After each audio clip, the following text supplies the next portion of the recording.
महाराष्ट्र में Santa cruise के बाद अब नाला सोपारा में भी पाकिस्तानी झंडा हटाने पर विवाद देखने के लिए मिला। पुलिस ने 3 लोगों को इस मामले में किया है गिरफ्तार। वहीं दूसरी तरफ असम के मुख्यमंत्री हिमंता बिस्वा शर्मा लगातार पाकिस्तान परस्त लोगों पर कार्रवाई कर रही हैं और उसकी गिनती अपने एक्स हैंडल पर साझा कर रही हैं। बताया उन्होंने कि 14 से बढ़कर अब यह गिनती जो है 22 के पार जा चुकी है। उन्होंने बताया कि 22 पाकिस्तान परस्त लोगों को ट्रेटर शब्द का इस्तेमाल किया। उन्होंने बताया कि इनको गिरफ्तारी कर ली गई है।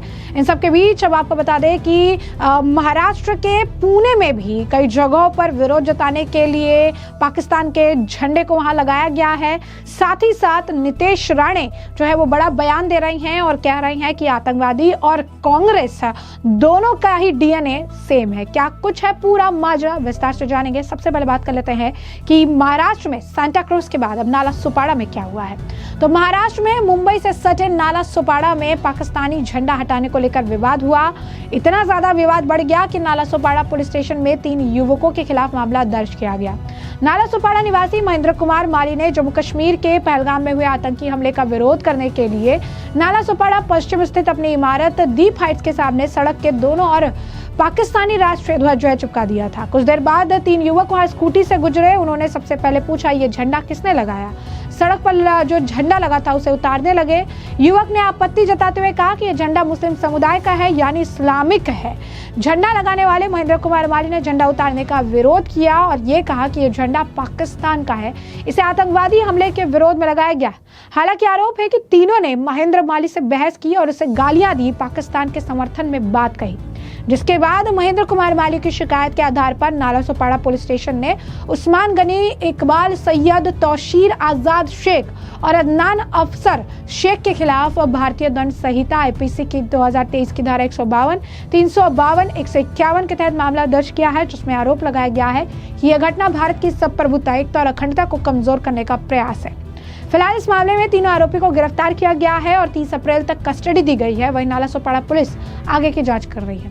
दूसरी तरफ आपको बता दें कि महाराष्ट्र से ही एक और मामला जो है देखने के लिए मिल रहा है, जहां पर महाराष्ट्र के पुणे में लोगों ने जो है किस तरीके से डेक्कन चौक पर एरिया है वहां पर पाकिस्तान के जो फ्लैग्स है वो लगाए गए हैं। लोग वहां से आ जा रहे हैं और इस पर पाँव रखते नजर आ रहे हैं। तो ये बहुत बड़ी जो है बात है कि आप देख सकते हैं कि लोग विरोध जता रहे हैं और उनमें भी कुछ ऐसे पाकिस्तान परस्त लोग हैं जो इसे लेकर रिएक्ट कर रहे हैं। इसी के साथ साथ दूसरी तरफ अब असम के मुख्यमंत्री हिमंता बिस्वा शर्मा ने सोशल मीडिया पोस्ट में बताया है कि से पाकिस्तान समर्थक रुख अपनाने वालों के खिलाफ पुलिस कार्रवाई कर रही है और अब तक 22 लोगों को गिरफ्तार कर चुकी है। सीएम शर्मा ने गिरफ्तार किए गए लोगों को देशद्रोही कहा। उन्होंने कहा कि हिंदुस्तान की धरती पर पाकिस्तान का बचाव करने वाले देशद्रोहियों के खिलाफ कार्रवाई हुई है। असम पुलिस के द्वारा गिरफ्तार किए गए लोगों पर पहलगाम हमले के बाद सोशल मीडिया पर देशद्रोही टिप्पणी करने का आरोप लगाया गया और इसके बाद 26 अप्रैल को 14 लोगों को गिरफ्तार किया गया था। और इसके बाद अब सीएम शर्मा ने कहा कि अगर जरूरत पड़ी तो इन लोगों के खिलाफ राष्ट्रीय सुरक्षा अधिनियम के तहत भी केस दर्ज किया जाएगा। और अब पुष्टि की है उन्होंने कि 22 लोगों की गिरफ्तारी हुई है। इस बीच आपको बता दें कि महाराष्ट्र के मंत्री नीतीश राणे ने बेटीवार पर हमला बोला। काफी बड़ा बयान उन्होंने दिया है। कहा, आतंकवादी, जिहादी और कांग्रेस का डीएनए एक है। ऐसे में महाराष्ट्र के कांग्रेस और विजय वेठीवार ने जो बयान दिया था उसकी आलोचना हो रही है, जिसमें यह कहा था कि आतंकवाद का घुसना सरकार की विफलता है। आतंकवादियों के पास इतना समय नहीं होता कि वो लोगों के कान में जाकर पूछे हिंदू है या मुसलमान। महाराष्ट्र के मंत्री नीतीश राणे ने अब इस मामले को लेकर जमकर निशाना साधा। कहा कि कांग्रेस, जिहादी और आतंकवादियों का डीएनए एक है। आतंकवादी जो है और कांग्रेस एक जैसे ही हैं, अलग नहीं है। इससे पहले भी कांग्रेस नेता बोल रहे थे कि आतंकवाद का कोई रंग नहीं होता। इससे पहले कांग्रेस गृह मंत्री जो रह चुके कुछ नेताओं ने आतंकवाद का रंग भगवा ये बोला था। कांग्रेस के नेता आतंकवादियों की भाषा बोलते हैं, वे पाकिस्तान की भाषा बोलते हैं। जब भी कोई पाकिस्तान के खिलाफ सख्त रूप अपनाता है तो कांग्रेस को ही दर्द होता है। इसमें कुछ भी नया नहीं। विजय वेठीवार जैसे लोगों पर देशद्रोह का मुकदमा चलना चाहिए। उन्हें हमारे देश में रहने का कोई अधिकार नहीं है। सरकार को पहलगाम आतंकी हमले की जिम्मेदारी लेनी चाहिए, ऐसा वेठीवार ने कहा था। जिसके बाद नीतीश राणे ने उन पर निशाना साधा है। क्या कुछ कह रहे हैं वो सुनिए। आतंकवादियों का और जिहादियों का और कांग्रेस का डीएनए एक ही है, अलग नहीं है। इसके पहले भी जो अभी कुछ कांग्रेस को जो नेताजन बोल रहे हैं कि आतंकवाद को रंग नहीं होता, मगर इसके पहले ही उनके ही गृह मंत्री रह चुके कुछ नेताओं ने आतंकवाद का रंग ये भगवा है, यही तो बोला था। अभी तक आतंकवादियों की जो भाषा ये कांग्रेस वाले ही बोलते आए हैं, पाकिस्तान की भाषा अभी तक कांग्रेस वाले ही बोलते आए हैं। जब पाकिस्तान के खिलाफ कुछ भूमिका किसी ने ली है, सबसे ज्यादा तकलीफ ये कांग्रेस को ही हुई है। इसलिए तो मैंने बोला ना, पाकिस्तान और जिहादियों के और आतंकवादियों का डीएनए और कांग्रेस का एक ही है, इसमें कुछ फिर नई बात नहीं है। इसलिए ये विजय वडेट्टीवार जैसे लोगों के ऊपर देशद्रोह का गुनाह लगाना चाहिए।